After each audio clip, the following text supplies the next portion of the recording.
नमस्कार, स्वागत है आपका एडवांस कंप्यूटर इंस्टीट्यूट में। तो आज हम अपनी नई सीरीज स्टार्ट करने वाले हैं, जहां हम पाइथन के प्रीवियस ईयर के क्वेश्चंस को सॉल्व करेंगे और विद सॉल्यूशन विद प्रोसीजर उसको सॉल्व करेंगे। तो आप लोग वहां से आखिर तक बने रहिए, जिससे कि एक क्वेश्चन के पीछे आपके कई सारे क्वेश्चन हम रेडी करा देंगे। ठीक है, चलते बिना देर किए बगैर अपने क्वेश्चन फर्स्ट की तरफ। ठीक है, तो हमारे पास हमारा क्वेश्चन नंबर 1 आ चुका है, जो कि हमसे कह रहा है कि रीड लाइन, ध्यान दीजिए, कह रहा है रीड लाइन मेथड क्या रिटर्न करता है। अगर हम बात करें रीड लाइन, तो ये फाइल हैंडलिंग का टॉपिक है। जो रीड लाइन कहता है कि किसी भी लिस्ट में जो भी पहली लाइन है, पूरी की पूरी पहली लाइन को रिटर्न करने का जो काम है वो कौन करता है, वो आपका रीड लाइन करता है। तो इसका जो आंसर होगा वो answer D is the correct option. Read line पहली लाइन को, किसी भी स्ट्रिंग या किसी भी लिस्ट के पहली लाइन को रिटर्न करने का काम करता है। ठीक है, चलते क्वेश्चन नंबर 2 पर। यहाँ पर फिर से एक नेक्स्ट क्वेश्चन उसी का है, फाइल हैंडलिंग का, जहां बोला कि एफ डॉट रीड, यहाँ फिर से आ गया है रीड। तो रीड लाइन क्या करता है, वो एक लाइन पूरी की पूरी रिटर्न करने का काम करता है, पहली लाइन रिटर्न करने का काम करता है। जबकि जो रीड मेथड हमारे पास है, ये किसी भी स्ट्रिंग के पहले 5 कैरेक्टर को, पहले 5 कैरेक्टर, अगर ये ध्यान दीजिएगा स्टार्टिंग में 5 लिखा हुआ, इसलिए स्टार्टिंग से 5 कैरेक्टर आपको रिटर्न करके देगा। कैरेक्टर की बात की गई है, तो इसका ऑप्शन क्या है, 5 कैरेक्टर। ठीक है, तो रीड क्या करता है, वो कैरेक्टर्स को रिटर्न करता है, जबकि रीड लाइन क्या करता है, वो किसी भी लिस्ट की पहली लाइन को रिटर्न करने का काम करता है। ठीक है, चलते हैं अपने नेक्स्ट क्वेश्चन की तरफ।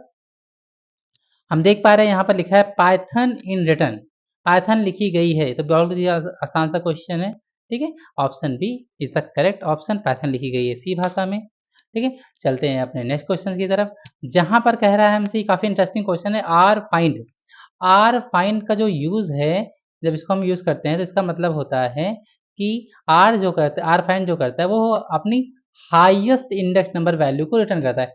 ध्यान दीजिएगा, हाईएस्ट इंडेक्स नंबर की वैल्यू को रिटर्न करता है। ठीक है, अगर मैं बात करूं हेले, तो हमको पता है कि इंडेक्स नंबर की शुरुआत होती है 0 से, 1 2 3 और 4। अगर हम देखें तो ई देखो 2 बार आया है, हमको ढूंढने के लिए कह रहा है ई, और ई एक बार आया है 1 नंबर पर, 1 इंडेक्स नंबर, दूसरा आया है 4th पर। तो हमको पता है कि आर फाइंड जो करता है, वो क्या करता है, वो हाईएस्ट इंडेक्स नंबर को रिटर्न करने का काम करता है। तो यहाँ पर हाईएस्ट कौन है, 4, तो इसका आंसर जो होगा वो क्या हो जाएगा, 4।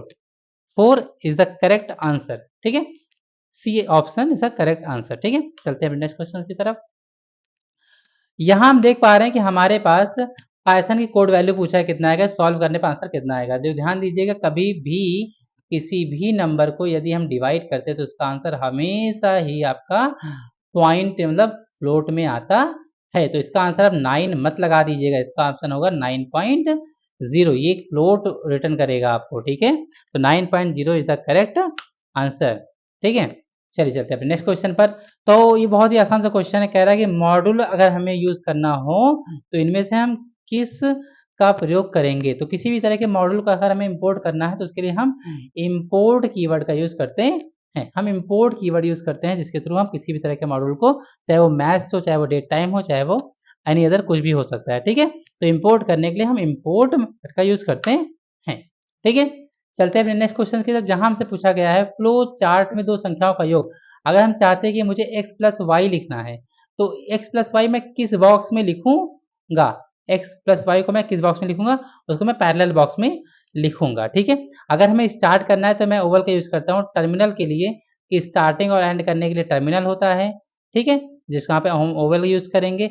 जब भी कंडीशन चेक करने के लिए हमारे पास डायमंड शेप होता है, डायमंड शेप से हम कंडीशन चेक करते हैं, जैसे i इज इक्वल 0, क्या i बराबर है 0 के।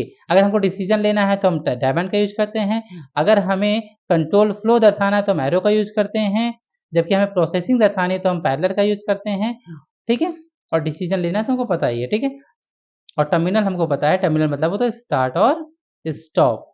स्टार्ट और स्टॉप जो हम दर्शाते हैं, वो ओवल में दर्शाते हैं। ठीक है, तो ये हमारे फ्लो चार्ट। हमसे यहाँ पूछा है दो संख्याओं का योग ज्ञात करना, योग के लिए क्या है हमारे पास, पैरेलल मतलब प्रोसेसिंग।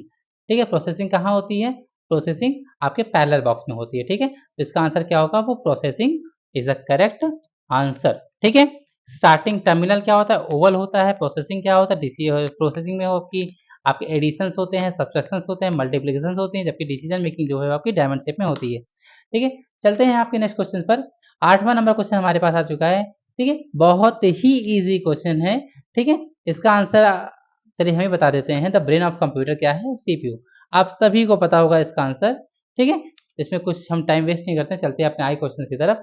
देखिए, इससे पहले मैंने पढ़ा अभी जस्ट कि यहाँ पर क्या कह रहा है कि अगर हमने पढ़ लिया है कि यहाँ हमसे क्वेश्चन में कह रहा है which of the following will read entire content, मतलब अगर हमने कुछ कोई लिस्ट या कुछ भी बनाया है मैंने, तो हमने कोई 1 line, 2 line, 3 line, 4 line, 4 line लिखी है, हम चाहते हैं चारों लाइन हमें प्रिंट हो जाए, हमें चारों लाइन दिखाई दे, इसका मतलब मुझे क्या यूज़ करना पड़ेगा चारों लाइन को पढ़ने के लिए? तो हमने पढ़ा रीड लाइन से हम इस पूरे चारों लाइन में से पहली लाइन को भी पढ़ सकते हैं। ठीक है?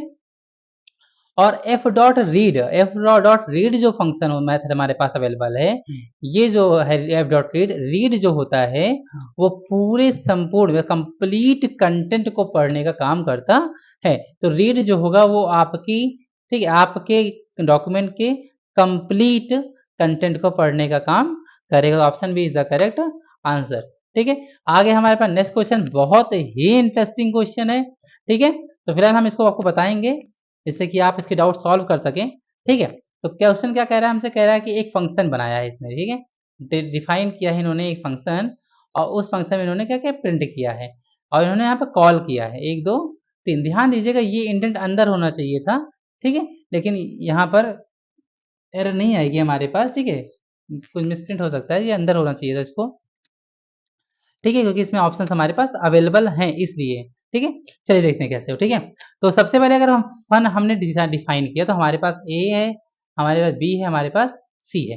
तो जब हमने यहाँ पर कॉल किया, जब हमने फंक्शन को कॉल किया, तो पहली वैल्यू चली गई ए में, फर्स्ट वैल्यू चली गई ए में, और सेकंड चली गई हमारी बी में, सेकंड चली गई बी में। तो आंसर जो आने वाला है इसका, पहली बार जो आंसर आएगा वो 13, 17 और 10 होगा, क्योंकि सी में हमारे पास ऑलरेडी वैल्यू रखी हुई है। तो 13, 17, 10 देख लीजिए कहाँ पर 13, 17, 10 मिल गया आपको। ठीक है, और 13, 17, 10 यहाँ पर भी मिल गया। ठीक है, पहला आंसर हमारा गलत हो गया। चेक करते हैं दूसरा क्वेश्चन कहाँ पर है। अब हमसे कह दिया इसने कि ए बराबर हमको मिल गया है 2 और सी बराबर हमको मिल गया है 4। इसका मतलब बी हमको नहीं दिया गया, बी नहीं दिया गया मतलब बी 17 का 17 ही रहेगा। ठीक है, तो 2, 17 और 4 इसका आंसर हो जाएगा। तो देखते हैं सेकंड में क्या दिखा, 2, 17 और 4। ठीक है, इसमें तो नहीं है हमारे पास। सी में हमारे पास कितना हो गया है, ए बराबर 2, सी बराबर 4। ठीक है, तो यहाँ पे देखिए 2, 4 और 4 हमारे पास आ गया। ठीक है, सॉरी बी बराबर 5 यहाँ लिखा हुआ है। ठीक है, तो यहाँ पे क्या आ जाएगा 2, 5 और 4, 2, 5 और 4। देखिए कहाँ पर 2, 5 और 4 आंसर है। देखिए इसमें 2, 4, 4 है, तो ये आंसर क्या हो गया, गलत हो गया। अब फिर से 2, 5, 4 है। ठीक है, तो ये आंसर हमारा करेक्ट, और कोई आंसर नहीं बचा हमारे पास, तो ये हमारा करेक्ट आंसर, क्योंकि इसके बाद 3 वैल्यू दी गई, इसका मतलब 5, 7 और 9 ही होने वाला है। तो option C is the correct answer. ठीक है, तो हमारे पास 10 क्वेश्चन की सीरीज हमने समाप्त कर ली है, और आई होप आपको पसंद आई होगी। अगर पसंद आती है तो आप कमेंट कीजिए। ठीक है, आपको इसके सॉल्यूशंस की वीडियोस भी आपको प्रोवाइड कर दी जाएगी। तो मिलते हैं कल नेक्स्ट वीडियो में, जहां हम 10 से 20 क्वेश्चन और सॉल्व करेंगे, इससे कि आपकी आने वाले एग्जाम्स की तैयारी अच्छे से कराई जा सके। मिलते हैं, तब तक के लिए थैंक यू।